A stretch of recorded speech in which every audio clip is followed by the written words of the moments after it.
thought about the emotional side of storage, and it's kind of true. Like people generally are not excited to go to a storage unit. I mean, there are times, like for example, like we store our boat, right? I don't ever mind going to grab my boat, but that's pretty rare. Like in self-storage situation, people storing stuff, either it's like extra stuff, maybe their parent passed away and they're storing it. Sometimes there's a huge negative emotion around storage. That's a really interesting fact I never thought about. So Yeah, and despite that negative emotion, the customer base is very sticky, believe it or not.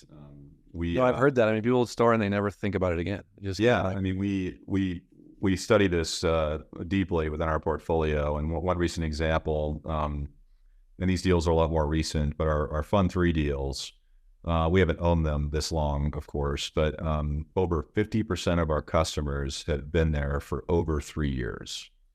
And when you do the math on whatever that customer's storing in that unit, obviously they probably could have bought new stuff several times over.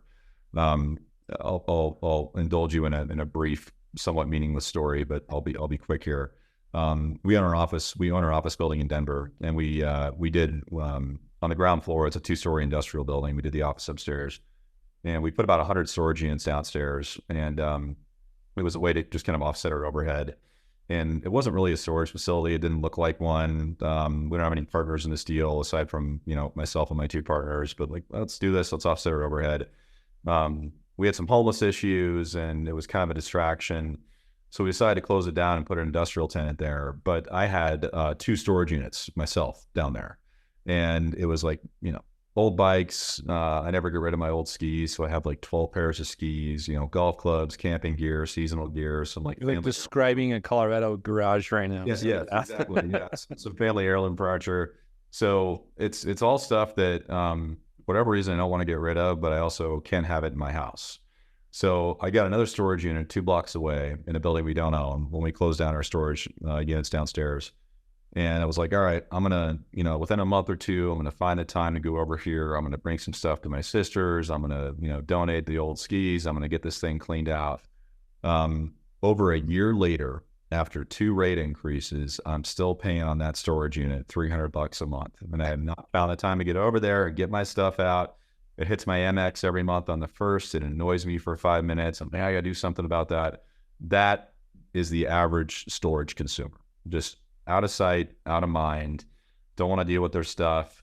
It hits their credit card or bank account every month. It's an annoyance, but they don't have the time to go deal with it and get a truck and call a buddy and find another unit. So there that stuff sits. And someday soon, I hope I'll take care of that. I don't want to be telling someone this story in a year that I'm still paying on it. But that's an example of your typical storage customer. It's so funny that you're a consumer of the products you provide, and you're still kind of stuck in that trap too. I mean, it's funny. I mean, there is some emotional stuff. I mean, you mentioned like family heirloom stuff. My wife's parents had the same thing. They had a storage unit for like 10 years, like so long. And, this excuse was there's some emotional connection to those things, so we can't get rid of them. Then they moved and they got rid of all that stuff.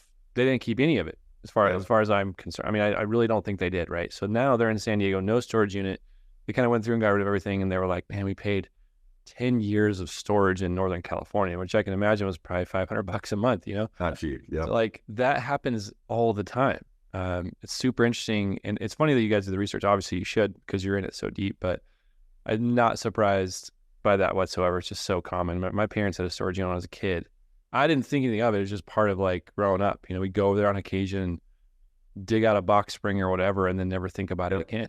In fact, they probably, now that I think about it, they might still have that storage unit. But to your point, it is a very sticky tenant.